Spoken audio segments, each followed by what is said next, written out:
Só no cerco desta semana, na Rocinha, no Rio de Janeiro, foram apreendidos 25 fuzis. O uso dessas armas de guerra se tornou banal no Rio. Antes de falar do impacto causado por elas aqui, a gente vai até a fábrica do fuzil mais conhecido, o AK-47. São 100 milhões de AK-47 no mundo hoje. É como se existisse um AK-47 para cada 70 pessoas, uma infestação. Nossos repórteres foram à Rússia para contar a história dessa arma que completou 70 anos.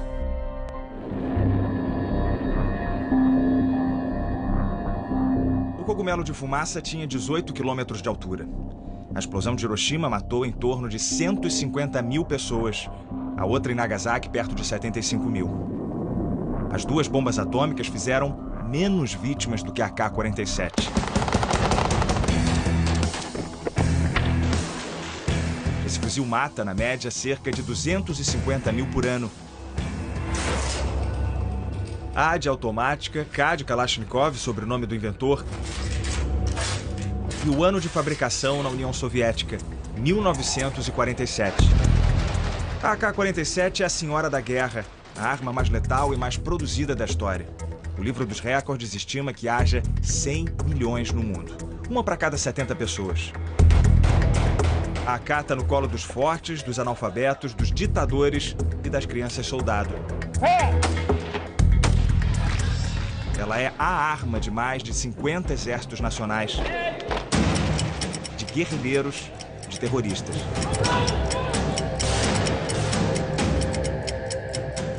Quando a gente fala sobre esses números todos ao redor da AK, é muito difícil para um leigo entender o que é a força dessa arma.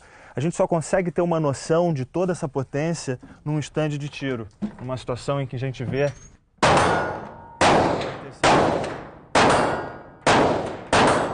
a Kalashnikov pode disparar um único tiro ou entrar em modo metralhadora. São 10 tiros por segundo, calibre 7,62 por 39 milímetros. Alcance efetivo de 300 metros. Só ao lado dela a gente percebe o barulho, o cheiro da pólvora, o deslocamento de ar que ela provoca. Você duvida? Então olha de novo. Repara no papel atrás de mim se mexendo sozinho.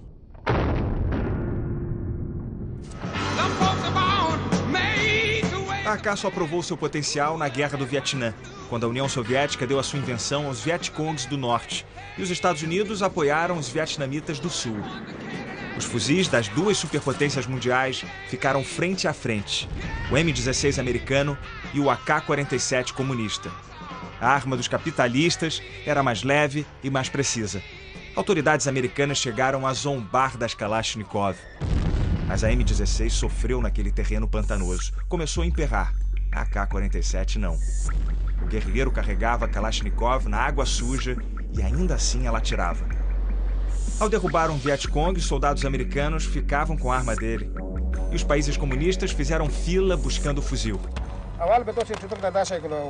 Quem nunca usou uma arma, atira com AK em minutos de instrução. Pequenos grupos ganharam um poder só antes visto em forças armadas. Essa simplicidade permitiu que o fuzil marchasse pelo globo e aparecesse em bandeiras. Em Moçambique, os pais deram aos filhos o nome de Kalash. Os Estados Unidos contra-atacaram na propaganda. Os americanos cresceram vendo a AK-47 na mão do bandido. A Kalashnikov é o segundo produto russo mais famoso, só perde para a vodka, mas já inventaram uma vodka no formato de metralhadora. Mikhail Kalashnikov nunca enriqueceu por causa da arma mais vendida da história ou da vodka. Ele não tinha patente desses produtos. Mikhail era um dos 19 filhos de um casal camponês. Ele começou a trabalhar aos 7 anos, um menino que desmontava todas as fechaduras que via. A Segunda Guerra canalizou esse espírito inventivo para as armas. Como mecânico, Kalash desenvolveu equipamentos e impressionou o exército. Ele ganhou uma posição no campo de teste soviético, numa cidade secreta. Ijevsk fica a 900 quilômetros de Moscou. Há 2 séculos, esse lugar fornece as armas ao exército russo. A cidade era fechada a estrangeiros até a década de 80. Ninguém podia dizer que trabalhava na fábrica da Kalashnikov. Dentro dessas paredes, a produção é intensa e o espaço monumental. A AK é montada manualmente.